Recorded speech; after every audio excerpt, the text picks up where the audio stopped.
Weather Advisory. 4. Shear line. Issued at January 11, 2025.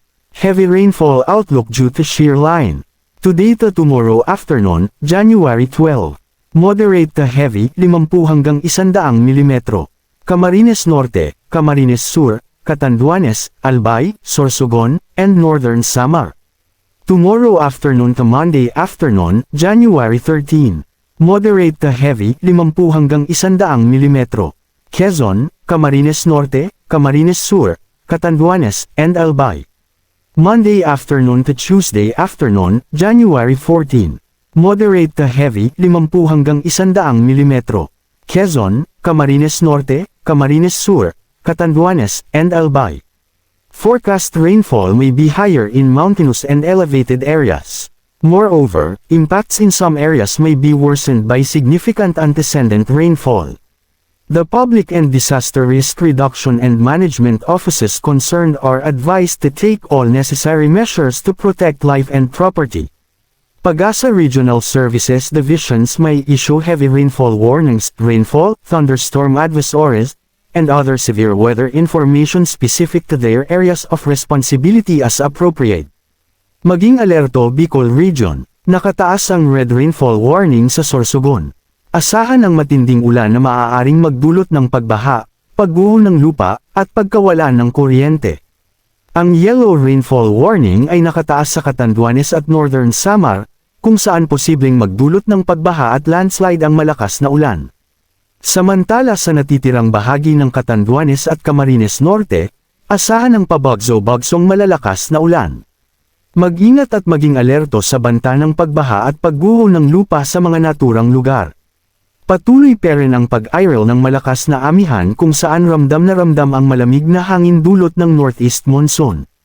Apekto ng amihan ang malaking bahagi ng Northern Luzon, Cagayan Valley Region, Isabela, La Union, Pangasinan, Ilocos Norte, Batanes, Babuyan Island, at Tuguegarao. Dahil parent sa amihan mataas ang alon sa mga baybayin ng nabanggit na lugar.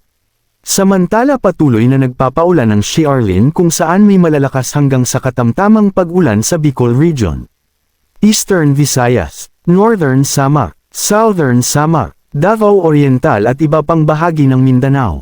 Visayas Thunderstorm Advisory, issued Saturday, January 11, 2025. Moderate to heavy rain showers with lightning and strong winds due to thunderstorms are expected over Palawan, Rizal, Aborlan, and nearby areas within 30 minutes to an hour.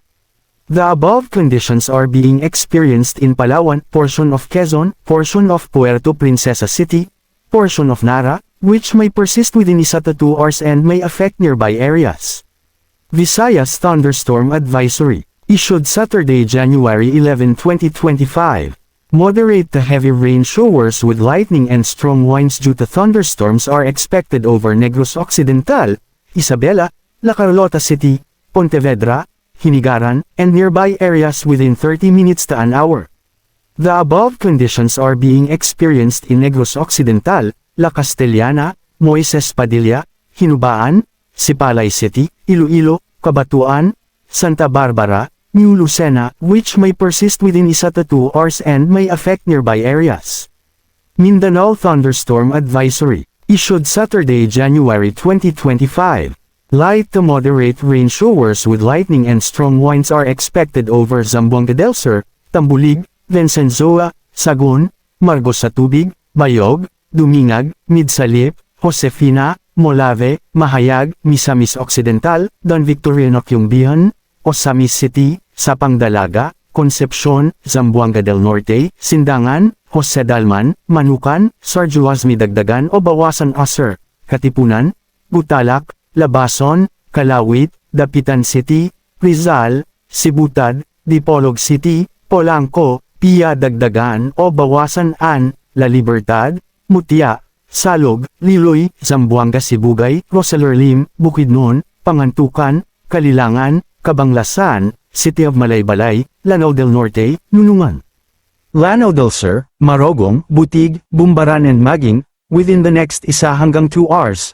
Moderate to occasionally heavy rain showers with lightning and strong winds are being experienced in Misamis Occidental, Tangub City, Bonifacio, Zamboanga del Norte, Pres, Manuela, Rojas, Siayan, Lian B, Postigo, Godod, Zamboanga Sibugay, Kabasalan, Lanao del Sur, Lumbabayabao and Sultan Dumalundong, which may persist within 1 hanggang 2 hours and may affect nearby areas. Manatiling nakatutok sa weather balita para sa bago pang updates. Don't forget to subscribe. Thank you for watching.